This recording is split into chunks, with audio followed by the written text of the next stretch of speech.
Richard Feynman won the Nobel Prize in physics, but physics was never the only thing he learned. In his 30s, while helping build the atomic bomb during the Manhattan Project, he taught himself how to crack safes and open locked filing cabinets just because he was curious. He even left prank notes inside secret files, causing panic among his colleagues who thought a spy had stolen classified information. Nobody asked him to do it. He simply saw something interesting and wanted to understand how it worked. Feynman also played bongos in a samba band in Rio, learned to draw in his 40s, taught himself Mayan hieroglyphics during a flight, and even published biology research despite never formally studying the subject.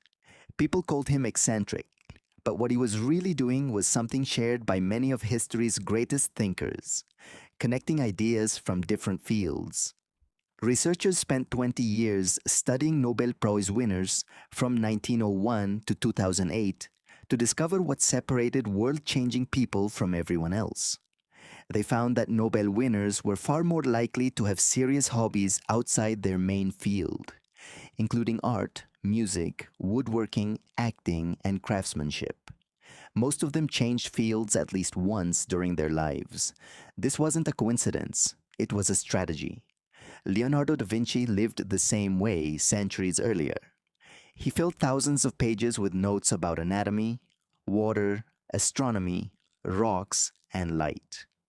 He dissected human bodies not because he wanted to become a doctor, but because he wanted to become a better painter. His understanding of anatomy improved his art, and his art improved his understanding of anatomy. Each skill strengthened the others. This is what researchers call far transfer. When knowledge learned in one area helps solve problems in a completely different area. Most education focuses on near transfer. You learn mathematics and become better at mathematics. You memorize anatomy and become better at anatomy. Far transfer is different. A musician may notice patterns in neuroscience that others miss. A chef may understand timing and rhythm in ways that help in business or sports. Someone who has worked under pressure may remain calm in situations where others panic. These connections are slow to appear, which is why many people give up before they experience their benefits. Roger Federer is a perfect example. Before focusing on tennis, he played soccer, basketball, badminton, and skiing. Those sports developed balance, footwork, coordination, and timing that later gave him an advantage in tennis. Breadth became depth. Charles Darwin studied medicine before moving into geology and eventually biology. Louis Pasteur carried chemistry into medicine. The Wright brothers used what they learned from building bicycles to invent flight. They weren't random hobbyists. They were collectors of tools who eventually combined those tools in powerful ways. Specialists become faster at doing the same thing repeatedly. Polymaths become faster at learning new things. Imagine two chess players. One has studied chess for 15 years and knows thousands of positions.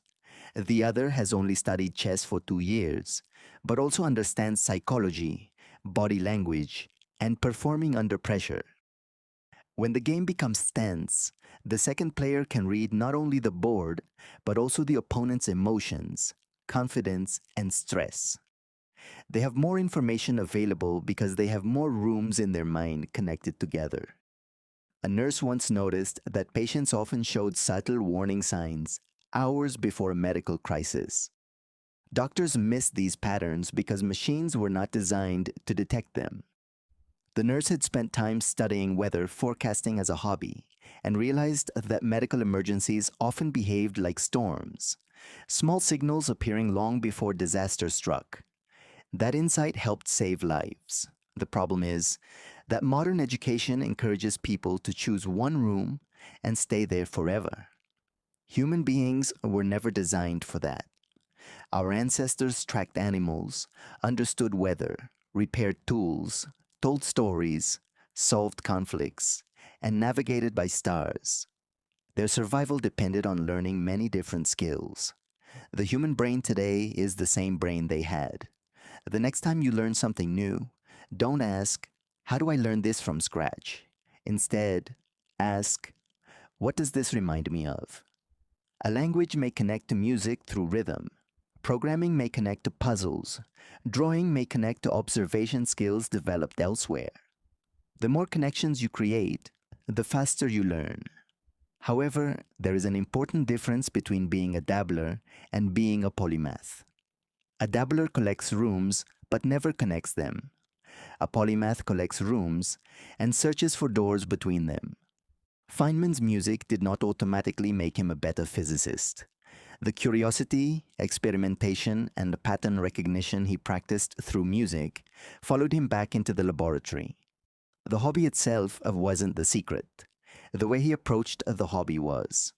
So don't feel guilty about learning languages, playing instruments, reading unrelated books, or starting side projects. Ask yourself what each experience is teaching you that can be carried into another room. The world rewards specialists for a while, but over the long run, it rewards the people who can carry tools between rooms.